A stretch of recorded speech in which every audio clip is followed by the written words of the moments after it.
ମା ତ୍ରିଧାମ ନାମକ ଜଣେ ଋଷି ଥାନ୍ତି। ତାଙ୍କର ଶିଷ୍ୟ ମାନଙ୍କ ସହିତ ସେ ତୀର୍ଥ ତୀର୍ଥ ବର୍ଷକରେ ମଝିରେ ଯାଆନ୍ତି, ଭ୍ରମଣ କରନ୍ତି। ବାଟରେ ଗଲାବେଳେ ଗୋଟେ ଗ୍ରାମରେ ସେ ଅଟକିଛନ୍ତି। ଦେଖିଲେ ସେଇ ଗ୍ରାମରେ ଗୋଟେ ଜାଗାରେ ଅନେକ ଲୋକ ଏକତ୍ରିତ ହେଇଛନ୍ତି। କଣ ହଉଛି ବୋଲି ଶିଷ୍ୟ ଜଣଙ୍କ ସେଠାକୁ ଗଲେ ଦେଖିବା ପାଇଁ। ଦେଖିଲେ ଯେ ଜଣେ ଦୁର୍ବଳ ବ୍ୟକ୍ତି ଗଛରେ ବନ୍ଧା ହେଇଛି, ଆଉ ଜଣେ ତାକୁ ଚାବୁକରେ ବାଡଉଛି। ଜଣେ ମହିଳା ଏବଂ ଗୋଟେ ଛୋଟ ପିଲାଟେ ତାଙ୍କ ସେ ବାଡଉଥିବା ଲୋକର ଗୋଡ ଧରିକି କହୁଛନ୍ତି ଛାଡିଦିଅ ଛାଡିଦିଅ। ସେଠୁ ସେ ଶିଷ୍ୟର ନାଁ ହଉଛି ସୁଶୀଲ। ସେ ଲୋକଙ୍କୁ ପଚାରିଲେ କଣ ହେଇଛି ଘଟଣା, କାହିଁକି ଏମିତି ଗୋଟେ ଲୋକକୁ ବାଡଉଛନ୍ତି ସମସ୍ତେ ଏବଂ ଆପଣ ମାନେ ସମସ୍ତେ ଦେଖୁଛନ୍ତି କିନ୍ତୁ କେହି କିଛି କହୁନାହାନ୍ତି। ନା ଆଜ୍ଞା, ଆଉ ବନ୍ଧା ହଉଥିବା ଲୋକଟିର ନାମ ହଉଛି ବୀରା ଏବଂ ବୀରା ଭୁଜଙ୍ଗ ବାଡଉଥିବା ଲୋକ ନାଁ ହଉଛି ଭୁଜଙ୍ଗ ଏବଂ ସେ ଭୁଜଙ୍ଗଙ୍କ ଘରେ ସିଏ ଚାକିରି କରେ। ଚାକିରି ନୁହଁ ତ ଖଟନ୍ତି, ସେମାନେ ସମଗ୍ର ପରିବାର ତାଙ୍କର ଖଟନ୍ତି। ତାଙ୍କ ପୂର୍ବ ପୁରୁଷ ମାନେ ଭୁଜଙ୍ଗଙ୍କ ପୂର୍ବ ପୁରୁଷଙ୍କ ପାଖରୁ ଋଣ କରିଥିଲେ ବୋଲି ଆଜି ପର୍ଯ୍ୟନ୍ତ ସେ ଋଣ ସୁଝି ପାରିନାହିଁ। ତେଣୁ ସେମାନେ ପରିବାର ପରେ ପରିବାର, ମାନେ ପିଢି ପରେ ପିଢି, ପରିବାର ପରେ ନୁହଁ ପିଢି ପରେ ପିଢି ସେମାନେ ସୁଝୁଛନ୍ତି। ସେଠୁ ସୁଶୀଲ ଦେଖିଲେ ତ ବଡ ମାନେ ଅନ୍ୟାୟ କଥା, ଇଏ କି କଥା, କେତେ ଟଙ୍କା ଋଣ କରିଛନ୍ତି, କଣ କରିଛନ୍ତି, ଯେ ଏମିତି ଯେ ପିଢି ପରେ ପିଢି ସୁଝୁଛନ୍ତି ଆଉ ସୁଝୁନି ସରୁନି। ସେଠୁ ସେ ଯାଇକି ଗୁରୁଦେବଙ୍କୁ କହିଲେ। ଗୁରୁଦେବ ତ୍ରିଧାମ ଙ୍କୁ କହିଲେ ଯେ ଗୁରୁଦେବ ଘଟଣା ଅଛି ଏଇଭଳି, ଆଉ ସେ ଋଣ ପରିଶୋଧ କରିପାରୁ ନଥିବାରୁ ତାକୁ ସେମାନେ ବାଡଉଛନ୍ତି ଏବଂ ପିଲାମାନଙ୍କର ଏବଂ ତା ପତ୍ନୀଙ୍କର ଆକୁଳ ନିବେଦନରେ ମଧ୍ୟ ସେ ଛାଡୁନାହାନ୍ତି। ସେଠୁ କହିଲେ କଣ ହେଇଛି? ସେଠୁ ତ୍ରିଧାମ ଆଉ ଜଣକୁ ପଚାରିଲେ, କହିଲେ ଆଜ୍ଞା ଆଉ କଣ ହେଇଛି ନା ଆର ଦି ପୁଅ ଅଛନ୍ତି, କାର ବୀରାର। ବର୍ତ୍ତମାନ ବାଡେଇବାର କାରଣ ହଉଛି ତା ବଡ ପୁଅ ସିଏ ଭୁଜଙ୍ଗଙ୍କୁ ପ୍ରଶ୍ନ କଲେ ଯେ ଆପଣ ଆମକୁ କହୁନାହାନ୍ତି ଆମର କେତେ ଟଙ୍କା ଋଣ ଅଛି, ଆଉ ଆମେ କେତେ ଦିନ ଆଉ ଖଟିଲେ ତାହା ସୁଝିଯିବ, ଆମେ ଯୋଉ ଆପଣଙ୍କ ପାଖରେ ମୂଲ ଲାଗୁଛୁ ତାର ହିସାବ ଆପଣ କଣ କେମିତି କରୁଛନ୍ତି, ସେ ହିସାବ ଅନୁସାରେ କେବେ ସୁଝିବ।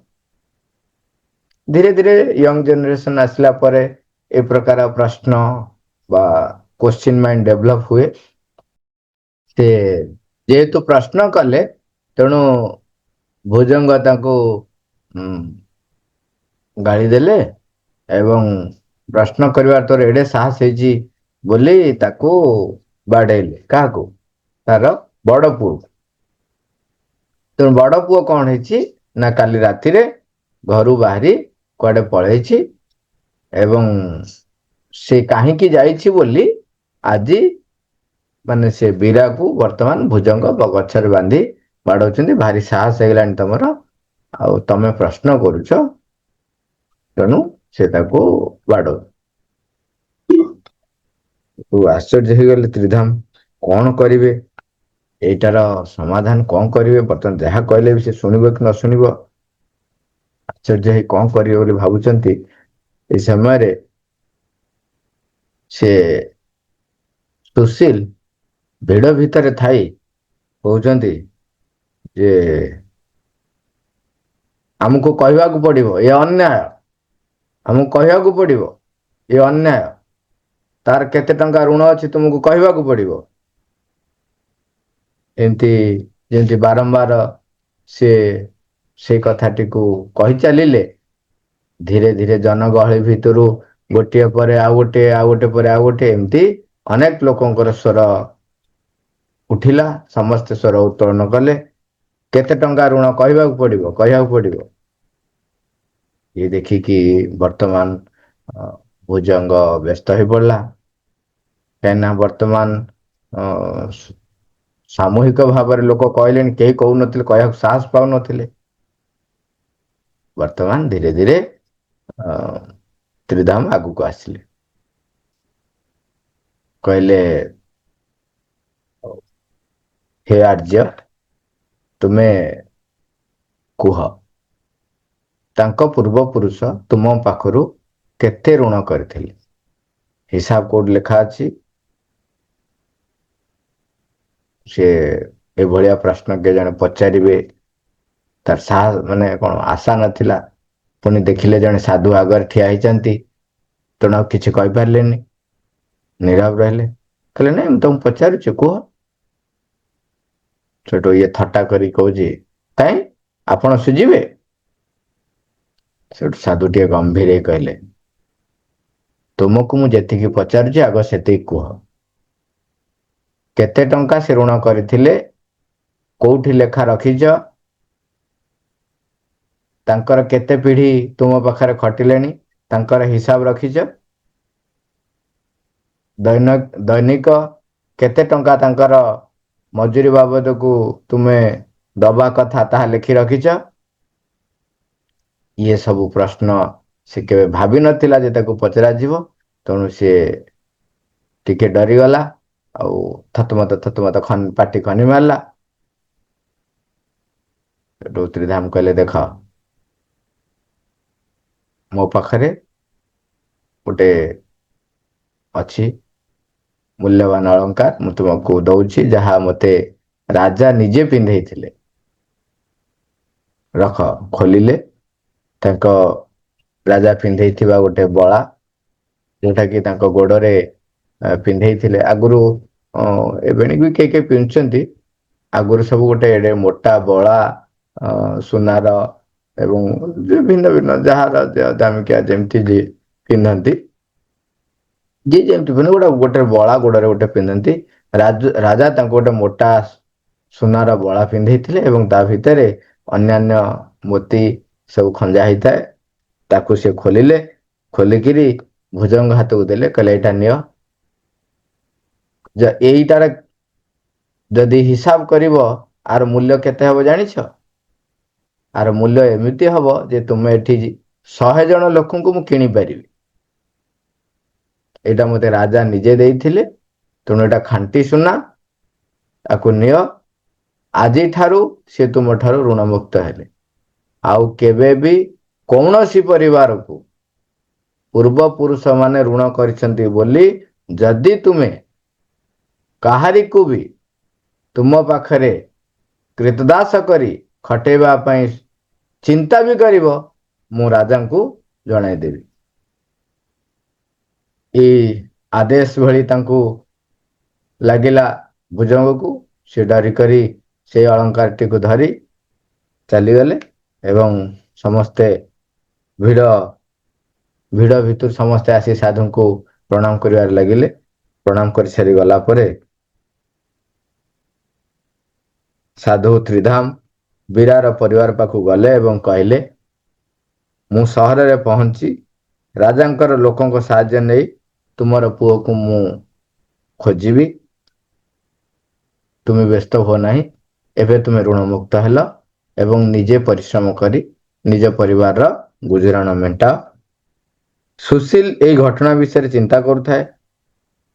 ସେ କାହିଁକି ଚିନ୍ତା କରୁଥାଏ ଯେ ଲୋକ ଏମିତି କେମିତି ହେଇପାରନ୍ତି? ସେମାନେ କାହିଁକି ଏପରି ଏକ ସ୍ଥିତି ନଥିବା ଋଣକୁ ଅତ୍ୟାଚାର ଭାବରେ ବର୍ଣ୍ଣନା କଲେ ନାହିଁ? କାହିଁକିନା ଲୋକମାନେ ସେମିତି ଶୁଣୁଛନ୍ତି ଅତ୍ୟାଚାର ବୋଲି, ଅତ୍ୟାଚାର ବିରୁଦ୍ଧରେ କିଛି କହୁନାହାନ୍ତି କାହିଁକି?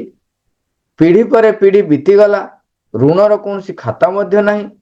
ତଥାପି ସେମାନେ ଋଣ ପ୍ରଦାନ ପାଇଁ ଦାୟୀ ରହିଲେ କାହିଁକି? ସେମାନେ କାହିଁକି ଏପରି କ୍ରୀତଦାସ ଭାବରେ କାମ କରୁଥିଲେ? କାହିଁକି ପ୍ରଶ୍ନ ଉଠାଉନଥିଲେ? ସେଇ ଯୋଉ ଯେ ଲୋକ କାହିଁକି କହୁନାହାନ୍ତି, ପଚାରୁ ବି ନାହାନ୍ତି ଯେ କେତେ ଟଙ୍କା ଋଣ ଅଛି, କଣ ଅଛି? କାହିଁକି ପଚାରୁନାହାନ୍ତି? କାହିଁକି ଏମିତି କ୍ରୀତଦାସ ପରି ପିଢ଼ି ପରେ ପିଢ଼ି ଖଟି ଚାଲିଛନ୍ତି? ପରଦିନ ସଞ୍ଜରେ ସେମାନେ ନଦୀ କୂଳରେ ବିଶ୍ରାମ ନେବାକୁ ଅଟକାଇଥାନ୍ତି। ସୁଶୀଲ ତାଙ୍କର ସନ୍ଦେହ ବିଷୟରେ ସାଧୁ ତ୍ରିଧାମଙ୍କୁ କହିଲେ। ସାଧୁ ତ୍ରିଧାମ ଅଳ୍ପ ହସିଦେଲେ ଏବଂ ନିକଟରେ ଗୋଟେ ଗଛରେ ବନ୍ଧା ହୋଇଥିବା ଗୋଟେ ହାତୀକୁ ଦେଖାଇଲେ। ସେ ତାଙ୍କର ଶିଷ୍ୟମାନଙ୍କୁ ପଚାରିଲେ, ସେଠାରେ ତୁମେମାନେ କଣ ଦେଖୁଛ? ସୁଶୀଲ କହିଲା, ହାତୀ। ସାଧୁ ତ୍ରିଧାମ ପୁଣି ଥରେ ପଚାରିଲେ, ଭଲ ଭାବରେ ଦେଖ, ତୁମେ ଯାହା ଦେଖିବ ଆଶ୍ଚର୍ଯ୍ୟ ହେବ, ଦେଖି ମତେ କୁହ। ସୁଶୀଲ ଧ୍ୟାନ ଦେଇ ଦେଖିଲା। ଗୁରୁ କଣ କହୁଛନ୍ତି ଏବେ ସେ ବୁଝିପାରିଲା। କଣ ହେଇଛି? ଏକ ବିଶାଳ ହାତୀ ଅପେକ୍ଷାକୃତ ଭାବରେ ଗୋଟିଏ ଛୋଟିଆ ଚେନରେ ଗଛରେ ବନ୍ଧା ହୋଇଛି। ଯଦି ହାତୀ ଗୋଟିଏ ଲାତ ମାରିବ ବା ଗୋଡକୁ ଝିଙ୍କି ଦବ, ଚେନଟି ଛିଣ୍ଡିଯିବ। ସାଧୁ ତ୍ରିଧାମ ଶିଷ୍ୟଙ୍କର ମନ କଥା ବୁଝିପାରିଲେ। ଯେତେବେଳେ ହାତୀଟି ଛୋଟ କହୁଛନ୍ତି, କିଏ? ସାଧୁ ତ୍ରିଧାମ କହୁଛନ୍ତି, ଯେତେବେଳେ ହାତୀଟି ଛୋଟ ଥିଲା ସେ ଚେନ୍ ଛିଣ୍ଡିବା ପାଇଁ ଚେଷ୍ଟା କରୁଥିଲା, କିନ୍ତୁ ସେତେବେଳେ ଏହା ଛିଣ୍ଡୁ ନଥିଲା। ଯେତେବେଳେ ସେ ବଡ଼ ହୋଇଗଲା ସେ ଗ୍ରହଣ କରିନେଲା ଯେ ଏହି ଚେନ୍ ଛିଣ୍ଡେଇବା ପାଇଁ ଚେଷ୍ଟା କରିବା ବୃଥା। ମଣିଷମାନଙ୍କ କ୍ଷେତ୍ରରେ ମଧ୍ୟ ଠିକ୍ ସେଇଆ। ଲୋକେ ମାନସିକ ଶୃଙ୍ଖଳାରେ ବାନ୍ଧି ହେଇଥାନ୍ତି। ହାତୀ ଗୋଟିଏ ପଶୁ, ତେଣୁ ସେ ବନ୍ଧନରୁ ମୁକୁଳିବାକୁ ସମର୍ଥ ହୋଇନାହିଁ। କିନ୍ତୁ ଭୁଜଙ୍ଗ ପରି ଲୋକମାନଙ୍କର କବ୍ଜାରେ ରହିଥିବା ବୀରା ପରି ଦୁର୍ବଳ ଲୋକେ ସିନା ମାନି ନିଅନ୍ତି, ଅବସ୍ଥାକୁ ଗ୍ରହଣ କରିନିଅନ୍ତି, କିନ୍ତୁ ତାର ପୁତ୍ର ସୂର୍ଯ୍ୟ ପରି ଚତୁର ପିଲାମାନେ ଏହାକୁ ଗ୍ରହଣ କରିପାରନ୍ତି ନାହିଁ। ସେମାନେ ମୁକ୍ତି ଚାହାନ୍ତି, ସମସ୍ତଙ୍କୁ ମୁକ୍ତ କରିବାକୁ ଚାହାନ୍ତି। ଗୁରୁଙ୍କର କଥାର ଅର୍ଥ ସୁଶୀଲ ବୁଝିପାରିଲେ। ସବୁ କଥା ସୁଶୀଲଙ୍କ ପାଖରେ ବୁଝି ହେଲା, ତେଣୁ ସେ ତାଙ୍କର ଜିଜ୍ଞାସାର ଉତ୍ତର ସେ ପାଇଗଲେ। ବର୍ତ୍ତମାନ ମୋର ହେଲା ପ୍ରଶ୍ନ, ଏଇ ଗପଟିରୁ ଆମେ କଣ କଣ ଶିକ୍ଷା ପାଇଲେ ଏବଂ କଣ କଣ ଘଟିଲା? ମଣିଷର ବା ଆମର କଣ କଣ ପ୍ରକୃତି ଏଠାରେ ପରିପ୍ରକାଶ ହେଇଛି ଏବଂ ଯାହାକୁ ଦେଖି ଆମେ ସତର୍କ ହବା? କଣ କଣ ମା କୁହନ୍ତୁ। ଭିତରେ ଭୟ ରହୁଛି ଆଉ ଗୋଟେ ଧାରଣା ରହିଛି ଯେ ଯେହେତୁ ଆଗରୁ ସେମାନେ ନେଇ ନେଇ ଆସୁଥିଲେ, ଯୋଉ ଋଣ କରିକି ଆସୁଥିଲେ, ତେଣୁ ଏବେ ବି ମାନେ କିଛି ନ ଜାଣି ଇଏ ନକରି ସେମାନେ ଭାବୁଛନ୍ତି ଯେ ଆମ ଋଣ ସୁଝିବାକୁ ଆମକୁ ଏହା କରିବାକୁ ପଡିବ। ଧାରଣା ତାଙ୍କ ଭିତରେ ରହିଛି ଆଉ ସେଥିପାଇଁ ସେ ପିଢି ପରେ ପିଢି ସେଇ କାମଟାକୁ କରୁଥିଲେ ଆଉ। ଏଇଟା ଗଲା ଘଟଣାଟା। ଆକ୍ଚୁଆଲି ପ୍ରଶ୍ନ ଆମେ ଚିନ୍ତା କରିବା କଥା ହଉଛି, ପ୍ରଶ୍ନ ହଉଛି ଏହା ଯେ ପ୍ରକୃତରେ ଆମ ଭିତରେ କୋଉ କୋଉ ଗୁଣ ଗୁଡ଼ିକ ପ୍ରତି ଆମେ ସତର୍କ ହବା, ଯାହା ଫଳରେ ଏଇ ଘଟଣା ଘଟୁଛି। ଏଇଟା ତ ଋଣ କଥା, ଇଏ କଥା, ଏ ସବୁ ହେଲା ଘଟଣା, ବର୍ତ୍ତମାନ ଯୋଉ ଘଟଣା ଘଟିଛି। ଏଇ ଘଟଣାରେ ଆମ ଭିତରେ କଣ କଣ ରହିଛି ଯୋଗୁ ଏଇ ଘଟଣାଟି ଘଟୁଛି। ସବୁ କ୍ୟାରେକ୍ଟର ହିସାବରେ ଦେଖନ୍ତୁ, ଯେ କୋଉ ଘଟଣା ଅଛି, ଯିଏ ମାଡ ଖାଉଥିଲା, ଯିଏ ମାଡ ଦଉଥିଲା, ସାଧୁ ଏବଂ ତା ପୁଅ, ବଡ ପୁଅ, କ୍ୟାରେକ୍ଟର ଏଠି କେତେଟା ହେଲେ? ମାଡ ଦବା ଲୋକ, ମାଡ ଖାଇବା ଲୋକ, ଯିଏ ପ୍ରଶ୍ନ କରି ଗଲା ତା ସିଏ ସାଧୁ ଏବଂ ତାଙ୍କ ଶିଷ୍ୟ। ଠାକୁରଙ୍କର ବିନମ୍ର ଭାବ ଥିଲା, ଜାଣିବାର ଗୋଟେ ଜିଜ୍ଞାସା ଭାବ ବି ଥିଲା, କାହିଁକି ଏମିତି ହଉଛି ବୋଲି। ଆଉ ଆ ଭିତରେ ଯୋଉ ମାଡ ଖାଉଥିଲା ତା ଭିତରେ ଗୋଟେ ଭୟ ଥିଲା। ଆଉ ଏହା ତ ଆଉ ଯିଏ ମାଡ ଦଉଥିଲା ତା ଭିତରେ ଗୋଟେ ଅହଙ୍କାର ଥିଲା ଆଉ ସେ ଯଦି ଆମ ଭିତରେ ଅନେକ ଆସକ୍ତି ରହିଥାଏ, ସେଟା ହଉଛି ନିଜର ଅଜ୍ଞତା ପ୍ରତି ଆମର ଏକ ଆସକ୍ତି ମଧ୍ୟ ରହିଥାଏ ଏବଂ ଆମର ଯୋଉ ଅଗ୍ରଗତି ପାଇଁ ଗୋଟେ ପ୍ରୟାସ ଆବଶ୍ୟକ ଏବଂ ପ୍ରୟାସ କରିବା ଦରକାର, ସେଥିପାଇଁ ମଧ୍ୟ ଆମ ଭିତରେ ଆସ୍ପୃହା ନଥାଏ। ସାହସ ତ ବହୁତ ଦୂରର କଥା, ଆମେ କେବେ ଚିନ୍ତା ବି କରୁନାହୁଁ ଯେ ମୁଁ ଯାହା କରୁଛି ସେଥିରେ କିଛି ପରିବର୍ତ୍ତନ ଆଣିବି। ଏଇଟା ହିଁ ହେଉଛି ସବୁଠାରୁ ବଡ଼ କାରଣ ଯେ ପରିବର୍ତ୍ତନ ଆଣିବା ପାଇଁ ଯେତେବେଳେ ମୋ ଭିତରେ କୌଣସି ପ୍ରକାରର ଇଙ୍ଗିତ ବି ନାହିଁ ବା ସ୍ପୃହା ନାହିଁ, ତେଣୁ ନୂତନତ୍ୱ ବା ପରିବର୍ତ୍ତନ ବିମୁଖତା ଆମକୁ କ'ଣ କରେ ନା ସବୁବେଳେ ସେଇ ପ୍ରବୃତ୍ତିର କବ୍ଜାରେ ଆମକୁ ରଖେ ଏବଂ ଆମେ ନା ମନର ବିକାଶ ହୁଏ, ନା ପ୍ରାଣର ବିକାଶ ହୁଏ, ନା ଶରୀରର ବିକାଶ ହୁଏ। ଆତ୍ମା ତ ବହୁତ ଦୂରର କଥା। ତେଣୁ ମୋର ଯୋଉ ପ୍ରଶ୍ନ କରିବା କଥା ଯେ ମୁଁ ଯୋଉ ଖଟୁଛି କେତେ ଦିନ ଆଉ ଖଟିବି, କାହିଁକି ଖଟିବି, କେତେ ଋଣ ନେଇଥିଲେ, ନା ଜିଜ୍ଞାସା ଅଛି, ନା ପରିସ୍ଥିତିକୁ ପରିବର୍ତ୍ତନ କରିବା ପାଇଁ ମଧ୍ୟ ତାଙ୍କ ଭିତରେ କିଛି ସ୍ପୃହା ଆସୁନାହିଁ। ଇଏ ହେଉଛି ଆମ ଭିତରେ ପରିବର୍ତ୍ତନ ବିମୁଖତାର ଇଏ ହେଉଛି ଏକ ଲକ୍ଷଣ। ଯାହା ଫଳରେ କ'ଣ ହୁଏ, ଆମେ ଯୋଉଠି ରହିଛୁ ସେତିକିରେ ସନ୍ତୁଷ୍ଟ ହେଇକି ରହୁ। ତେଣୁ ନୂତନ ଗ୍ରହଣ କରିବା ପାଇଁ ଯେତେବେଳେ ସ୍ପୃହା ନାହିଁ, ତେଣୁ ସାହସ ଆସେନି, ତେଣୁ ଭୟ ଆସେ। ଏବଂ ଯେ ମାଡ଼ ଖାଉଥିଲେ, ଇଏ ସବୁ ଜିନିଷ ତାଙ୍କ ଭିତରେ ସେମିତି ରହି ଆସିଛି। ଯେ ମାଡ଼ ଦଉଥିଲେ ସିଏ ମଧ୍ୟ ସମାନ ପରିମାଣର ଯେ ନିଜ ଭିତରେ ସେ ବି ସେଇ ପରିବର୍ତ୍ତନ ବିମୁଖତା ବି ତାଙ୍କର ରହିଛି, କିନ୍ତୁ ତା ସହିତ ଅନ୍ୟମାନଙ୍କ ବିଷୟରେ ଚିନ୍ତା କରିବା ଏବଂ ଯୋଉଟା ପ୍ରଥମେ ଆପଣ କହିଲେ ଯେ ଇଗୋ ସେନ୍ସ ରହିଛି, ଆ ଭିତରେ ବି ଇଗୋ ରହିଛି, ତା ଭିତରେ ବି ଇଗୋ ରହିଛି, କିନ୍ତୁ ଅନ୍ୟମାନଙ୍କୁ ନିଜର ବଶରେ ରଖିବା ଏବଂ ଇଏ ହେଉଛି ଏକ ନିମ୍ନ ପ୍ରାଣର ପ୍ରବୃତ୍ତି, ଅନ୍ୟମାନଙ୍କୁ ନିଜ ବଶରେ ରଖିବା। ତେଣୁ ତା ପାଖରେ ସାମର୍ଥ୍ୟ ରହିଛି, ସେଇଟାକୁ ସେ ବ୍ୟବହାର କରୁଥିଲା। ଏବଂ ସମଗ୍ର ଯୋଉ ସାମୂହିକ ଭାବରେ ବ୍ୟକ୍ତିମାନେ ସାଧାରଣତଃ କୌଣସି ଏକ ଘଟଣାରେ ଯେତେବେଳେ ନିଜେ ସମ୍ପୃକ୍ତ ନଥାନ୍ତି, ସେତେବେଳେ ସେ ତା ଭିତରେ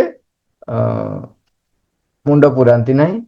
ନିଜ ଉପରକୁ ଆସିଲେ ଅନ୍ୟାୟ ଅତ୍ୟାଚାର ବୋଲି ଜାଣନ୍ତି, କେତେଜଣ ପ୍ରତିବାଦ କରନ୍ତି, କେତେଜଣ ପ୍ରତିବାଦ କରନ୍ତି ନାହିଁ। କିନ୍ତୁ ଯୋଉମାନେ ଏକ ଟିକିଏ ବି ୱାଇଡ୍ ହେଇଥିବେ, ବିସ୍ତାର ହେଇଥିବେ, ସାଧୁ ଯେମିତି ଏବଂ ତାଙ୍କ ଶିଷ୍ୟ, ସେମାନେ ଅନ୍ୟମାନଙ୍କର ଯୋଉ ସ୍ଥିତିରେ ରହିଛନ୍ତି ସେ ସ୍ଥିତିରୁ କିପରି ସେମାନେ ଊର୍ଦ୍ଧ୍ୱକୁ ଉଠିବେ, ସେଥିପାଇଁ ସେମାନେ ଚିନ୍ତା କରନ୍ତି। ଏକ ସାମଗ୍ରିକ ଚିନ୍ତା, ସଂକୀର୍ଣ୍ଣତାରୁ ଊର୍ଦ୍ଧ୍ୱକୁ ଉଠି ଏକ ସାମଗ୍ରିକ ଚିନ୍ତାଟିଏ ଥାଏ, ତେଣୁ ସେମାନେ ପ୍ରଶ୍ନ ଉଠାନ୍ତି। ଯେତେବେଳେ ଟିକେ ବି ବିସ୍ତାରିତ ଭାବ ଆସିବ, ସାମଗ୍ରିକତା ଭାବ ଆସିବ, ସେତେବେଳେ ପ୍ରଶ୍ନ ଆସିବ। ତେଣୁ ଯୋଉଟା ସୁଶୀଲ ପ୍ରଶ୍ନ କଲେ, କିନ୍ତୁ ତାଠାରୁ ଆଉ ଟିକେ ଉଚ୍ଚତର ସ୍ତରକୁ ଗଲେ ଉତ୍ତର ମିଳିଯାଏ। ଏବଂ ସେଠି ଯୋଉ ହାତୀର ଏକ୍ଜାମ୍ପଲ ଦେଲେ, ଏକ୍ଜାକ୍ଟଲି କ'ଣ କଲେ ନା, ଆମେ ଯେତେବେଳେ ପ୍ରଥମ ପ୍ରୟାସରେ ହାରିଯାଉ, ସେତେବେଳେ ଆଉ ମୋ ଦେଇ ହବ ନାହିଁ, ଏଇ ଧାରଣାରେ ଆମେ ରହିଯାଉ। ଆମେ ଉଚ୍ଚତର ଶକ୍ତିର ଆବାହନ କରୁନାହୁଁ ଏବଂ ନିଜ ଭିତରେ ଥିବା ସାମର୍ଥ୍ୟକୁ ବୃଦ୍ଧି କରିବା ପାଇଁ ମଧ୍ୟ ଚେଷ୍ଟା କରୁନାହୁଁ। ଇଏ ସମଗ୍ର ଗପଟିରେ ଏହା ଥିଲା। ଆମେ ସତର୍କ ରହିବା ଏବଂ ସଚେତନ ହେବା, ପରିବର୍ତ୍ତନ ପାଇଁ ସଦା ସର୍ବଦା ପ୍ରସ୍ତୁତ ରହିବା। ମା ଗୋଟେ କୋଶ୍ଚିନ୍ ଥିଲା। ଆଜ୍ଞା କୁହନ୍ତୁ।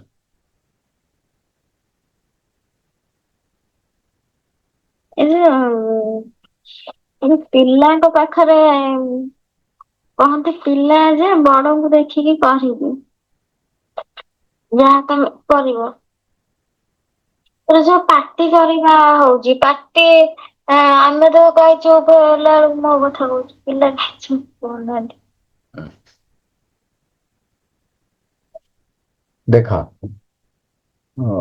କେତେ ଗୁଡିଏ କଥା ଆମେ ଏକା ସାଙ୍ଗରେ ବୁଝିବାକୁ ଚେଷ୍ଟା କରିବା।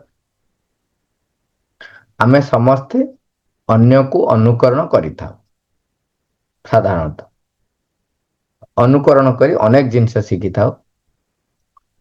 ବଡ଼ମାନେ ଯେଉଁମାନଙ୍କୁ ଆମେ ଆଦର୍ଶ ବୋଲି ମନେ କରୁ, ତାଙ୍କ କଥାଟିକୁ ବୟସ୍କ ଲୋକମାନଙ୍କର ହଉ ବା ଯାହାକୁ ବି ମୁଁ ଆଦର୍ଶ ମନେ କରେ, ସେଇ କଥାଟିକୁ ନିଜ ଭିତରେ ନିଜ ଅଜାଣତରେ ଏବଂ କେତେଜଣ ଜାଣତରେ ତାକୁ ଅନୁକରଣ କରନ୍ତି ଏବଂ ସେହିପରି ହୋଇ ଉଠିବା ପାଇଁ ନିଜକୁ ଚେଷ୍ଟା କରନ୍ତି। ଇଏ ହେଲା ଏକ ସାଧାରଣ ପ୍ରବୃତ୍ତି ସମସ୍ତ ଜୀବ ପାଖରେ। ଆଉ ଯୋଉ ପ୍ରଶ୍ନଟି ଆକ୍ଚୁଆଲି ଆପଣ କହିଲେ ଯେ ଆମେ ଯୋଉ ଭଳି ଭାବରେ ଆଚରଣ କରିବା ତାହା ଅନ୍ୟମାନଙ୍କ ପାଖରେ ପରିପ୍ରକାଶ ହେବ। ଯଦି ମୁଁ ନୀରବ ରହିଲି ତେବେ ପିଲା କାହିଁକି ନୀରବ ହଉନାହାନ୍ତି? ଏଇଟା ଗୋଟିଏ ପ୍ରଶ୍ନ, କିନ୍ତୁ ଘଟଣାଟା ହଉଛି ଏଇଆ ଯେ ମୁଁ ବୟସ ହିସାବରେ ହଉ ବା ମୋ ହିସାବରେ ମୁଁ ଯୋଉମାନଙ୍କ ପାଖରେ ଠିଆ ହେଇଛି ଆଗରେ, ମୁଁ ଯାହା କରୁଛି ତାହା ସେମାନେ ପୁନରାବୃତ୍ତି କରିବା କଥା। ପ୍ରକୃତିରେ ମୁଁ ଯାହା କରିବି ତାହା କେତେ ଦୂର ପ୍ରଭାବ ପକେଇବ ତା ଡିପେଣ୍ଡ କରେ କାହା ଉପରେ? ମୋର ନିଜସ୍ୱ ସାମର୍ଥ୍ୟ ଉପରେ, ତା ସହିତ ମୋ ସମ୍ମୁଖରେ ଥିବା ଯୋଉ ବ୍ୟକ୍ତିମାନେ ଅଛନ୍ତି ସେମାନଙ୍କର ଗ୍ରହଣଶୀଳତା ଉପରେ। ଏ ଦୁଇଟି ଯାକ କଥା ଆବଶ୍ୟକ ହୁଏ। ଦେଖନ୍ତୁ, ଶ୍ରୀକୃଷ୍ଣ ଯେ ଭଗବାନ ଥିଲେ ସମସ୍ତେ ତାଙ୍କ ସମ୍ମୁଖରେ ଗ୍ରହଣ କରିନାହାନ୍ତି। ସେହି ସମୟରେ ଭୀଷ୍ମ ଗ୍ରହଣ କରିଛନ୍ତି, କିନ୍ତୁ ଶ୍ରୀକୃଷ୍ଣଙ୍କ ପକ୍ଷରେ ଠିଆ ହେଇ ସଭାରେ କହିପାରିନାହାନ୍ତି। ସେଇଭଳି କୃପାଚାର୍ଯ୍ୟ ଜଣେ ସାଧୁ, ସେ ଜାଣୁଛନ୍ତି, ଗ୍ରହଣ କରୁଛନ୍ତି, କିନ୍ତୁ ତାଙ୍କ ବିରୁଦ୍ଧରେ ଠିଆ ହଉଛନ୍ତି। ସେଠି ଦୁର୍ଯ୍ୟୋଧନ ସମ୍ପୂର୍ଣ୍ଣ ଭାବରେ ବିରୁଦ୍ଧରେ ଠିଆ ହଉଛି ଏବଂ ତାକୁ ସେ କହୁଛି ଚମତ୍କାରୀ, ଯାଦୁକର ଇତ୍ୟାଦି। ଶିଶୁପାଳ ଭଳି ବ୍ୟକ୍ତି ଯୋଉମାନେ କି ତା ବିରୁଦ୍ଧରେ ଆହୁରି ସ୍ୱର ଉତ୍ତୋଳନ କରୁଛନ୍ତି। ତେଣୁ ଭଗବାନଙ୍କର ଉପସ୍ଥିତିରେ ମଧ୍ୟ ଗ୍ରହଣଶୀଳତା ନିର୍ଭର କରୁଛି ପାଖରେ ଆଗରେ କିଏ ରହିଛି। ଇଏ ହେଲା ଗୋଟିଏ ସାଇଡ। ସେକେଣ୍ଡ ସାଇଡ ହେଲା, ଦେଖନ୍ତୁ, ଯୋଉଠି ଭଗବାନ ନିଜେ ଠିଆ ହେଇଛନ୍ତି ସେତେବେଳେ ମଧ୍ୟ ଲୋକଙ୍କର ଗ୍ରହଣଶୀଳତା ଉପରେ ନିର୍ଭର କରେ ଯେ ସିଏ ତାଙ୍କୁ ଗ୍ରହଣ କରିକି ପରିପ୍ରକାଶ କରିବେ କି ନ କରିବେ। ତେଣୁ ଚିନ୍ତା କରନ୍ତୁ, ସାମର୍ଥ୍ୟ ଥାଇକି ମଧ୍ୟ। ଆଉ ଗୋଟେ କଥା ହେଲା, ତେଣୁ ମୋର ସାମର୍ଥ୍ୟ କେତେ ଯୋଉଟା ମୁଁ ଭାବେ ଯେ ମୁଁ ଏବେ ସିନା ଚୁପ ରହିଲି, ପ୍ରକୃତରେ ନୀରବତାଟା ମୋର ଏକ ଅଳଙ୍କାର କି ନାହିଁ? ନୀରବତାଟା ମୋର ଅଳଙ୍କାର ମାନେ ମୁଁ ଏବେ ପାଟିଟା ଚୁପ କରି ରହିଛି ମୁହଁରେ, କିନ୍ତୁ ମୋ ଭିତରେ ଯୋଉ ନୀରବତା ରହିଛି ନା ନାହିଁ, ମୋ ଭିତରେ ନୀରବ ନା ନାହିଁ, ପୁରା ଶାନ୍ତ ସ୍ଥିର ନୀରବତା। କିଛି ବି କୌଣସି ଗୋଟେ ଘଟଣା ମତେ ପ୍ରଭାବିତ କରୁନାହିଁ, କିଛି ନାହିଁ। ସେଇଠି 15 ଜଣ, 20 ଜଣ, 25 ଜଣ ଯୋଉ ବସିଛନ୍ତି, କାଉର କାଉର କାଉର କାଉର ହଉଛନ୍ତି, ମୋ ବିରୁଦ୍ଧରେ ଗପୁଛନ୍ତି କିମ୍ବା ସେ ତାଙ୍କ ଇଚ୍ଛା ଗପୁଛନ୍ତି, କିନ୍ତୁ ମୋ ଭିତରେ କୌଣସି ପ୍ରକାରର କ୍ରିୟା ନାହିଁ କିମ୍ବା ପ୍ରତିକ୍ରିୟା ନାହିଁ। ମୁଁ ମାଙ୍କ ଚେତନାରେ ହଉ ବା ଉର୍ଦ୍ଧ୍ୱତର ଚେତନାରେ ରହିଛି ନୀରବ, ଶାନ୍ତ, ସ୍ଥିର। ତେବେ କଣ ହବ? ଯିଏ ଟିକେ ଗ୍ରହଣଶୀଳ ଥିବ ତା ଉପରେ ପ୍ରଭାବ ପକେଇବ। ଏଇଟା ହଉଛି ମାନେ ସଲ୍ୟୁସନଟେ। ବର୍ତ୍ତମାନ ଆସିବା ଆମର ଏଇଠି ନିଜର ଘଟଣାରେ। କଣ ହୁଏ? ପିଲା ଯେତେବେଳେ ପାଟି କରନ୍ତି, ମୋ ଭିତରେ ଚାଲିଥାଏ, ହେ ପିଲା ଗୁଡାକ ଖାଲି ପାଟି କରୁଛନ୍ତି, କିଛି ନାହିଁ। ଯେତେବେଳେ ମୋ ଭିତରେ ଏକ ପ୍ରଭାବ ଆସିବ, ସେ ପ୍ରକାର ଏକ ସ୍ୱାଭାବିକ ସ୍ୱତଃ ପ୍ରବୃତ୍ତ ମୋ ଭିତରେ ଉତ୍ତର ଆସିବ, ହଁ ମୋ ପିଲା ତ ନୀରବ ରହିଯିବେ, କିଛି ନାହିଁ, ନୀରବ ହେଇଯିବେ, ନୀରବ ହେଇଯିବେ, ନୀରବ ହେଇଯିବେ। ଏକ ତାକୁ କୁହାଯାଏ କନଭିକ୍ସନ ବା ନିଶ୍ଚୟତା ବୋଧ। ସେତେବେଳେ ପିଲାଙ୍କ ଉପରେ ପ୍ରଭାବ ପଡିବ। ନଚେତ ମୁଁ ଯୋଉ ପାଟି ଚୁପ କରି ବସିଛି ବୋଲି ସେମାନେ ଚୁପ ହେବେ, ଏଇଟା ଏକ ଭୁଲ ଧାରଣା। ସେଇଟା ହବନି। ସେଥିପାଇଁ ମାଙ୍କୁ ଯେତେବେଳେ ପଚରା ହେଲା ଯେ ମା କ୍ଲାସରେ ପିଲା ପାଟି କରୁଛନ୍ତି, ମୁଁ ଦଣ୍ଡ ଦେବି କି ନାହିଁ, କହିବି କି ନାହିଁ, କ୍ଲାସରୁ ବାହାରକୁ ବାହାର କରିବି କି ନାହିଁ, ମା ସେଇଠୁ କେତେ ଗୁଡେ ଉତ୍ତର ପ୍ରଥମେ କହିଲେ କଣ, ତମେ ଗୋଟିଏ କିଛି ଚିଲେଇକି କହିବା ଦରକାର ନାହିଁ ଯେ ସାଇଲେନ୍ସ ବୋଲି, ଆରେ ନୀରବ ରୁହ ବୋଲି ଚିଲେଇକି କଣ କହିବି, ତେଣୁ ଗୋଟେ ବଡ ପେପରରେ, ମା କହିଲେ ଗୋଟେ ବଡ ପେପରରେ ସାଇଲେନ୍ସ ବୋଲି ଲେଖିଦବ ଏବଂ ଏମିତି ଧରିକି ଠିଆ ହେଇଯିବ। କିମ୍ବା ଆଉ କେତେ ଗୁଡେ ସମୟରେ ଆମେ ଯଦି ଦେଖିବା, ଆମେ କଣ କରିବା, ନିଜ ଭିତରେ ପ୍ରତିକ୍ରିୟା ନ ରଖି ପୁରା ଶାନ୍ତ ଭାବରେ ତାଙ୍କରି ପାଖରେ ଠିଆ ହବା, ଅପେକ୍ଷା କରିବା ନୀରବ ରହିଲେ ମୁଁ କହିବି, କିଛି କହିବା ଦରକାର ନାହିଁ, କିଛି କରିବା ଦରକାର ନାହିଁ, ଖାଲି ଏମିତି ଠିଆ ହେଇଯିବ। ଧୀରେ ଧୀରେ କଣ ହବ, ଜଣେ ଦେଖିବ ଆଉ ଜଣକୁ କହିବ, ହେଇ ଅପା କଣ ଚୁପଚାପ ହେଇଗଲେଣି, ହେଇ ଅପା କଣ ଚୁପଚାପ ହେଇଗଲେଣି, କିଛି ସମୟ ଲାଗିବ, ଧୀରେ ଧୀରେ ଧୀରେ ଧୀରେ ସମସ୍ତେ ଚୁପ ହେଇଯିବେ। ଏବଂ ବାରମ୍ବାର ମୁଁ କହୁଛି, ନିଜ ଭିତରେ କୌଣସି ପ୍ରତିକ୍ରିୟା ରହିବ ନାହିଁ, ହେ ପିଲା ଗୁଡା ଖାଲି ପାଟି କରୁଛନ୍ତି, ଏମିତି କିଛି ବି ପ୍ରତିକ୍ରିୟା ରହିବନି। ମାନେ ଅତି ମାନେ ବିନମ୍ର ଭାବରେ ମାଙ୍କ ପାଖରେ ପ୍ରାର୍ଥନା କରିବି, ମା ତୁମ ସମ୍ମୁଖରେ ପିଲାମାନେ ରହିଛନ୍ତି, ତୁମକୁ ଗ୍ରହଣ କରନ୍ତୁ, ଏତିକି, ଅନ୍ୟ କୌଣସି କଥା ନାହିଁ, ଚୁପ ହେଇଯାଆନ୍ତୁ, ଅମକ କରନ୍ତୁ ସମକ କରନ୍ତୁ, କିଛି ନାହିଁ। କାହିଁକିନା ସେମାନେ ପାଟି କରୁଛନ୍ତି ବୋଲି ମୋର ପ୍ରତିକ୍ରିୟା ନାହିଁ କିଛି। ମାଙ୍କୁ ପ୍ରାର୍ଥନା କରି ଯେତେବେଳେ ତାଙ୍କ ପାଖରେ ଖାଲି ଠିଆ ହବ, এইଭଳି ଯଦି ବାରମ୍ବାର ବାରମ୍ବାର କରାଯାଏ, ବାରମ୍ବାର କରାଯାଏ, ଧୀରେ ଧୀରେ ଧୀରେ ଧୀରେ କଣ ହବ, ପିଲାଙ୍କ ଭିତରେ ପ୍ରଭାବ ରହିବ, ପାଟି ବନ୍ଦ ହେଇଯିବନି, କିନ୍ତୁ ତମେ ଯେତେବେଳେ ଠିଆ ହେଇଯିବ, ତମେ ଯେତେବେଳେ ନୀରବ ମାନେ ସାଇଲେନ୍ସ ହେଇକି ଠିଆ ହେଇଯିବ, କିଛି ସମୟ ପରେ ପିଲା ସବୁ ଚୁପଚାପ ହେଇଯିବେ, କିନ୍ତୁ ପୁଣି କିଛି ସମୟ ପରେ ପୁଣି ଟିକେ ବାହାରିବେ। କିନ୍ତୁ ମୋ ଭିତରେ ଯେତେବେଳେ ପ୍ରତିକ୍ରିୟା ପୁରା ଶୂନ ହେଇଯିବ, ସେତେବେଳେ ତାହା ଅନେକଙ୍କ ଉପରେ ପ୍ରଭାବ ପକେଇବ। ଭାଇ ଯୋଉ କୁହନ୍ତି କି ସେ ପିଲାଟା ଇଏ ଏଇଆ ଥିଲା, ସେ ପିଲାଟା ସାର ପଡିକି ସେଇଟା କଣ, ସେଇଟା ସତ, ମାନେ ଏମିତି ହେଇଥାନ୍ତି। ଦେଖ, ଆମେ ଯୋଉ ପ୍ରକାରର ଲୋକଙ୍କ ସହିତ ବସବାସ କରିବା, ଆମକୁ ତାଙ୍କରି କଥା ଭଲ ଲାଗିବ। ଯୋଉ କହନ୍ତିନି, ସୁସଙ୍ଗ କଲେ ବାସ ଜାଣ, କୁସଙ୍ଗେ କଲେ ବାସ ଜାଣ ହୋଇବ ସର୍ବନାଶ। ସାଧୁ ସଙ୍ଗ ଆମକୁ ସ୍ୱର୍ଗ ସୁଖ ଦବ, କିନ୍ତୁ କୁସଙ୍ଗ ଆମକୁ ସର୍ବନାଶ ଦେବ। ଏଇଟା କାହିଁକି ହୁଏ, ଯାହା ସହିତ ତମେ ମିଶିବ, ଆମର ସବୁ ପ୍ରବୃତ୍ତି ରହିଛି, ଭଲ ପ୍ରବୃତ୍ତି ରହିଛି, ମନ୍ଦ ପ୍ରବୃତ୍ତି ରହିଛି, ମୁଁ ଯୋଉ ପ୍ରକାର ବ୍ୟକ୍ତି ସହିତ ମିଶିବି, ତେଣୁ କଣ ହବ, ମୋ ଭିତରେ ସେଇ ପ୍ରବୃତ୍ତିଟା ତାକୁ ଉତ୍ତର ଦବ। ତାକୁ ଯେତେବେଳେ ଉତ୍ତର ଦବ, ଦେଖ, ଯଦି ମୁଁ ସମର୍ଥ ଅଛି, ସେ ବହୁତ ରେୟାର, ମାନେ କୋଟିକରେ ଗୋଟିଏ, ଯୋଉମାନେ କଣ ପୁରା ଯେମିତି କହନ୍ତିନି, ତପସ୍ୟା କରି ସାଧନା କରି ପୁରା ଉର୍ଦ୍ଧ୍ୱକୁ ଉଠି ଯାଇଛନ୍ତି, ନହେଲେ ଆମ ଭଳିଆ ବ୍ୟକ୍ତି କିଛି ତ ଚାନ୍ସ ନାହିଁ, ଯିଏ ପ୍ରଭାବରେ ପଡିବେ ନାହିଁ। ନହେଲେ କଣ ହବ, ଯେମିତି ଅତିମାନ ଶକ୍ତି ଯେତେବେଳେ ଅବତରଣ କରୁଛି, ପ୍ରଭୁ କହୁଛନ୍ତି ନିମ୍ନରେ ଥିବା ଅପ୍ରକଟ ଅତିମାନସ ଶକ୍ତି, ନିମ୍ନରେ ଯୋଉ ଅପ୍ରକଟ ହେଇକି ରହିଛି ଅତିମାନ ଶକ୍ତି, ସିଏ ଉତ୍ତର ଦବ କୋଉଟା ନା, ଉର୍ଦ୍ଧ୍ୱରୁ ଅବତରଣ କରୁଥିବ ଅତିମାନ ଶକ୍ତିର। ସେଇଟା ଯେମିତି ସତ୍ୟ, ସେଇଭଳି ଭାବରେ ମୁଁ ଯୋଉ ଲୋକଙ୍କ ସହିତ ବସବାସ କରୁଛି, ତାଙ୍କ ଭିତରେ ଥିବା ମନ୍ଦ ପ୍ରବୃତ୍ତିର ସିଏ ଯେତେବେଳେ ମୋ ପାଖରେ ପରିପ୍ରକାଶ କରିବେ, ମୋ ଭିତରେ ଥିବା ଯୋଉ ଦୁର୍ବଳତା ରହିଛି ତା ପ୍ରତି, ସିଏ ତା ଦ୍ୱାରା ଆକର୍ଷିତ ହବ, ଆକର୍ଷିତ ହେଇ ତାକୁ ଠିକ ବୋଲି ମନେ କରିବ, ତାପରେ ତାକୁ ଗ୍ରହଣ କରିବ, ସେଇଥିରେ ନିଜେ ପରିଚାଳିତ ହବ।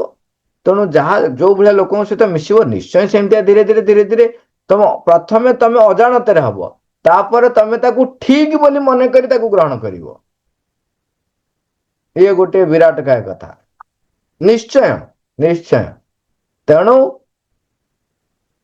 ତେଣୁ କଥାରେ ଅଛି, ଯୋଉଟା ମୂଳୁ ମାଇଲେ ଜୀବ ସେରି ଦେବଙ୍କ ସଙ୍ଗେ କିମ୍ପା କଳି। ତେଣୁ ତମେ ସେ ପ୍ରକାର ବ୍ୟକ୍ତି, ସେ ପ୍ରକାରର ବସ୍ତୁ, ସେ ପ୍ରକାରର ପୁସ୍ତକ, ତାକୁ ପ୍ରତ୍ୟାଖ୍ୟାନ କରିବ ତୁରନ୍ତ। ଯଦି ବଡ ମାନଙ୍କ ହିସାବରେ କହିବା, ଯୋଉମାନେ ସଚେତନ ହେଲେଣି, ତୁରନ୍ତ ପ୍ରତ୍ୟାଖ୍ୟାନ କରିବ। ଆଉ ଯଦି କୌଣସି ପରିସ୍ଥିତିରେ ପ୍ରତ୍ୟାଖ୍ୟାନ କରିକି ଦୂରେଇକି ରହିପାରୁନ, ତେବେ ମାଙ୍କୁ ପ୍ରାର୍ଥନା କରିବ ଏବଂ ଅନ୍ତରରୁ ସମର୍ଥନ ପ୍ରତ୍ୟାହୃତ କରିବ। କୌଣସି ପ୍ରକାରର ସମର୍ଥନ ତାଙ୍କୁ ଦବ ନାହିଁ। ତାଙ୍କର କୌଣସି କାର୍ଯ୍ୟକୁ ମଧ୍ୟ ଠିକ ବୋଲି ପ୍ରମାଣ କରିବା ପାଇଁ ଚେଷ୍ଟା କରିବନି। ଠିକ ହେଇଥାଉ ଭୁଲ ହେଇଥାଉ, ନନ୍ ଅଫ୍ ୟୋର ବିଜନେସ୍। ନିଶ୍ଚୟ ପ୍ରଭାବ ପକେଇବ। ଭଲ ଲୋକଙ୍କ ସହିତ ମିଶିଲେ ଭଲ ପ୍ରଭାବ ପଡିବ, ଖରାପ ଲୋକଙ୍କ ସହିତ ମିଶିଲେ ଖରାପ ପ୍ରଭାବ ପଡିବ। ପ୍ରଥମେ ଅଜାଣତରେ ପଡିବ, ତାପରେ ଧୀରେ ଧୀରେ ତମକୁ ସେଇଟା ଠିକ ବୋଲି ଲାଗିବ। ମା ଯଦି ପିଲା ଦେଖିବା, ପିଲା ଦୃଷ୍ଟିକୋଣରୁ ପିଲାମାନଙ୍କର ମନ ସେତିକି ବିକଶିତ ହେଇନଥିବ, ତେଣୁ ତାହା କଣ କରିବ, ବହୁତ ଶୀଘ୍ର ତାଙ୍କୁ ପ୍ରଭାବ ପକଉ। କିମ୍ବା ଆଉ ଗୋଟେ ଅସୁବିଧା ହବ କଣ, ଯଦି ପ୍ରଭାବ ପକଉଛି ନ ପକଉଛି ପିଲାମାନଙ୍କ କ୍ଷେତ୍ରରେ ଆମେ ଜାଣିପାରିବା ନାହିଁ। କଣ ହବ ନା ତାର ଅବଚେତନା ଭିତରେ ସେଇ ଘଟଣା ଗୁଡିକ ରହିଲା। ତେଣୁ ତମେ କଣ କଲ ନା ତାର ଅବଚେତନା ଭିତରେ ସେ ଅଳିଆକୁ ରଖିବା ପାଇଁ ଦେଲ। ତେଣୁ ଯେତେ ଅଳିଆ ଲୋକଙ୍କ ସହିତ ତମେ ମିଶିବ, ତମ ଅବଚେତନା ଭିତରେ ତମେ ସେତିକି ଅଳିଆକୁ ଆବର୍ଜନାକୁ ଧରିକି ରଖିଲ। ତେଣୁ ଆଜି ନହେଲେ କିଛି ଦିନ ପରେ ସେ ଅଳିଆ ପୁଣି ଉଠିବ ନା ଉପରକୁ ନା। ତେଣୁ ପ୍ରତ୍ୟାଖ୍ୟାନ ସେଥିପାଇଁ କୁହାଯାଇଛି। ନିଶ୍ଚୟ କୁସଙ୍ଗ ସହିତ ହେଲେ ତୁମର ସର୍ବନାଶ ହବ, ସାଧୁ ସଙ୍ଗ ସହିତ କଲେ ତୁମର ସାମର୍ଥ୍ୟ ବୃଦ୍ଧି ପାଇବ। ମା ମନେ କରାଯାଉ, ଯେତେବେଳେ ଆମେ କୌଣସି ସଂଗଠନରେ ବା ସାମୂହିକ କାର୍ଯ୍ୟରେ କରୁଛନ୍ତି, ସେତେବେଳେ କଣ ହୁଏ, ସେତେବେଳେ ଆମକୁ ମାଙ୍କୁ ପ୍ରାର୍ଥନା କରିବା ସହିତ ଅନ୍ତରରୁ ଆମକୁ ଆଉ ଟିକେ ସାମର୍ଥ୍ୟ ଯୁକ୍ତ ହବାର ଅଛି। ଅନ୍ତରରେ ତା ପ୍ରତି କୌଣସି ପ୍ରକାର ସମର୍ଥନ ନ ରଖି, ତା ସହିତ ଆମକୁ ସଂଗଠନରେ ଯେହେତୁ ଅଛୁ କାର୍ଯ୍ୟ କରିବାକୁ ହୁଏ। ସାମୂହିକ ବର୍ତ୍ତମାନ ଅତିମାନସ ଯୋଗ, ଅତିମାନସ ଯୋଗରେ ରୂପାନ୍ତର ପାଇଁ ମନ ପ୍ରାଣ ଶରୀର ସମସ୍ତେ ପ୍ରସ୍ତୁତ ହେବେ। ଯେତେବେଳେ ସମସ୍ତେ ପ୍ରସ୍ତୁତ ହେବେ, ସେତେବେଳେ ସାମୂହିକ ଭାବେ ଆମକୁ କର୍ମ କରିବାକୁ ପଡିବ। ଏବଂ ଯୋଉ ବ୍ୟକ୍ତି ସହିତ ଆମକୁ ତାର ଯୋଉ ଗୁଣ ଗୁଡିକ ମତେ ପ୍ରଭାବିତ କରିବାର ସମ୍ଭାବନା ରହିଛି, ତେଣୁ ମୁଁ ତାଠାରୁ ଦୂରତା ବଜାୟ ରଖିବି। କିନ୍ତୁ ସେ ତ ମୋର ଶତ୍ରୁ ନୁହେଁ। ସାମୂହିକ ଭାବେ ଯେହେତୁ ଆମେ କାର୍ଯ୍ୟ କରୁଛୁ, ମତେ ବରଂ ଚିହ୍ନେଇ ଦଉଛି ଯେ ସେ ଯୋଉ କାର୍ଯ୍ୟ ଗୁଡାକ କରୁଛନ୍ତି, ସେ ଯୋଉ କାର୍ଯ୍ୟ ଗୁଡାକ କରୁଛନ୍ତି, ସେ କାର୍ଯ୍ୟ ଗୁଡାକ ମୋ ଭିତରେ ସେଇ ଗୁଣ ଗୁଡାକ ଅଛି କି ନ ଅଛି ମତେ ଖୋଜିବା ପାଇଁ ଗୋଟେ ସୁଯୋଗ ମିଳୁଛି। ତେଣୁ ବିତୃଷ୍ଣା ଭାବ ତାଙ୍କ ପ୍ରତି ନାହିଁ, କିମ୍ବା ଆସକ୍ତି ଯୁକ୍ତ ଭାବେ ତାଙ୍କ ସହିତ ମିଶିବି ନାହିଁ। ଏଇ ଦିଟା କଥାକୁ ମତେ ଧରିବାକୁ ପଡିବ। ଅନ୍ତରରୁ କୌଣସି ସମର୍ଥନ ରହିବ ନାହିଁ ତାଙ୍କ ପ୍ରତି, କିନ୍ତୁ ଶତ୍ରୁତା ଭାବ ରହିବ ନାହିଁ। ଯେହେତୁ ସାମୂହିକ ଭାବେ କାର୍ଯ୍ୟ କରୁଛୁ, ତେଣୁ ସାଧାରଣ ଭାବ ଯେତିକି ରହିବା କଥା, ଯେମିତି କଥାବାର୍ତ୍ତା ହଉ ବା ଯାହା ଯାହା ହଉଛି ତାହା ସେମିତି ରହିବ। ତା ନହେଲେ କଣ ହବ, ମୋ ଭିତରେ ଯୋଉ ଭାବଟି, ଯୋଉଟା କି ମୋର ଅନ୍ତରର ଅବସ୍ଥାକୁ ହଲେଇ ଦବ। କାହିଁକିନା ଯଦି ଶତ୍ରୁ ଭାବ ରଖିଲି, ଶତ୍ରୁ ଭାବ ରଖିବନି, ଶତ୍ରୁ ଭାବ ରଖିଲି କିମ୍ବା କହିଲି ଇଏ ବିରୋଧୀ ଶକ୍ତି ଦ୍ଵାରା ପରିଚାଳିତ ହଉଛି, ଏଇ ଭାବ ରହିଲା, ତେଣୁ ମୋ ଭିତରେ ବି ଇଗୋ ଆସିଯିବ। ମୁଁ ଜାଣୁଛି ସେ ଯୋଉ କାର୍ଯ୍ୟ ଗୁଡାକ ଯାହା କରୁଛି ତାକୁ ମୁଁ ସମର୍ଥନ କରିବି ନାହିଁ, କିମ୍ବା ତାଠୁ ମୁଁ ସୁପେରିୟର ଏ ଭାବ ରଖିବି ନାହିଁ। ତେଣୁ ସାଧାରଣ ଭାବେ ଯେତେବେଳେ ଆବଶ୍ୟକ ଯେତିକି ସେତିକି ସମ୍ପର୍କ, ସେତିକି ବାହ୍ୟ ଆଚାର ରହିବ, କିନ୍ତୁ ଅନ୍ତରରେ ମତେ ସାମର୍ଥ୍ୟ ଯୁକ୍ତ ହବାକୁ ପଡିବ। କାହିଁକି ନା ଆମେ ସାମୂହିକ ଭାବରେ ଆମର ମନ ପ୍ରାଣ ଶରୀର ପ୍ରସ୍ତୁତ କରିବା ପାଇଁ ସଂଗଠନ ଭିତରେ, ସାମୂହିକ ଭିତରେ କାର୍ଯ୍ୟ କରିବାକୁ ବର୍ତ୍ତମାନ ପଡିବ। ତେଣୁ ଏଠି ଅବଲୋକନ, ହଁ କୁହ। ନାଇଁ ସେଇଆ କହିଲି ଯେ ଅବଲୋକନ, ସତର୍କ, କର୍ତ୍ତୃତ୍ୱ, ପ୍ରଭୃତ୍ୱ। ଅବଲୋକନ କରିବ, ଦେଖିବ, ସତର୍କ ରହିବ, କିନ୍ତୁ ଶତ୍ରୁ ମନେ କରିବ ନାହିଁ। ନିଜ ଉପରେ କର୍ତ୍ତୃତ୍ୱ ହାସଲ କରିବା ପାଇଁ ଚେଷ୍ଟା କରିବ। କଣ ଭିତରେ ଖୋଜିବାକୁ ସୁଯୋଗ। ହଁ ବର୍ତ୍ତମାନ ଦେଖ, ସେ ଏଠି ଯେମିତି ସେ ଯୋଉ ଘଟଣାଟିକୁ ଦେଖିକି ସେ ଶିଷ୍ୟ ପଚାରିଲା ଯେ ସେ ବ୍ୟକ୍ତି କାହିଁକି ପ୍ରଶ୍ନ କଲା ନାହିଁ, ସେ ଖୋଜିଲା ନା ସେ ପ୍ରଶ୍ନଟି। ତେଣୁ ଯୋଉ ଘଟଣାଟା ତମେ ଦେଖୁଛ ଯେ ଏଇ ଘଟଣା ଯୋଗୁ ତମକୁ ଭଲ ଲାଗୁନି ନା, ତମେ ଜାଣୁଛ ଏଇ ଘଟଣାଟା ଏଇଆ ଘଟୁଛି, ତେଣୁ ସେ ଲୋକର ଏଇ କାର୍ଯ୍ୟଟା ମତେ ଭଲ ଲାଗୁନି। ତମେ ବର୍ତ୍ତମାନ ଦେଖିବ ଯେ ସେଇ ଯୋଉ ପ୍ରବୃତ୍ତିଟି ସେ ଲୋକ ଭିତରେ ଅଛି, ସେଇ ସମାନ ପ୍ରକାର ପ୍ରବୃତ୍ତି, କାମ କଥା ପଡୁନି, ପ୍ରବୃତ୍ତି ଆଉ କୋଉଠି ମୋ ଭିତରେ ରହିଛି, ମୁଁ କୋଉଠି ସେଟା ପ୍ରୟୋଗ କରୁଛି କି? ଦେଖନ୍ତୁ, ମନେକର ଯେ ଜଣେ ଅନ୍ୟ ଜଣଙ୍କ ପ୍ରତି ଆସକ୍ତ ହେଇକି କାର୍ଯ୍ୟ କରୁଛି ସିଏ। ତେଣୁ ବର୍ତ୍ତମାନ ମୁଁ ଦେଖିବି କଣ କାର୍ଯ୍ୟ କରୁଛି ମୋ ପାଇଁ ଗୁରୁତ୍ୱପୂର୍ଣ୍ଣ। ମୋ ପାଇଁ ଗୁରୁତ୍ୱପୂର୍ଣ୍ଣ ହଉଛି ସେ ଆସକ୍ତ ଅଛି। ତେଣୁ ମୁଁ ଦେଖିବି ଯେ ମୁଁ ଯେମିତି କୌଣସି ବସ୍ତୁ ପ୍ରତି ଆସକ୍ତ ନ ହୁଏ, କୌଣସି ବ୍ୟକ୍ତି ପ୍ରତି ଆସକ୍ତ ନୁହେଁ। ତେଣୁ ମୋର କୋଉ କୋଉ କାର୍ଯ୍ୟରେ ମୁଁ ଆସକ୍ତ ଅଛି କି, ତାକୁ ବର୍ତ୍ତମାନ ଖୋଜିବି ମୁଁ। ମତେ ବର୍ତ୍ତମାନ ସୁଯୋଗ ମିଳିଗଲା ନା ନିଜ ଭିତରେ ଥିବା ଦୁର୍ବଳତା ଏବଂ ଅସାମର୍ଥ୍ୟକୁ ଖୋଜିବା ପାଇଁ। ଖୋଜିକି ପାଇବି, ଅବଲୋକନ କରିବି, ଦେଖିବି, ତାପରେ ତାକୁ ନେଇକି ସମର୍ପଣ କରିବି। ନା, ଥ୍ୟାଙ୍କ ୟୁ ଅଲ୍। ରୋବର।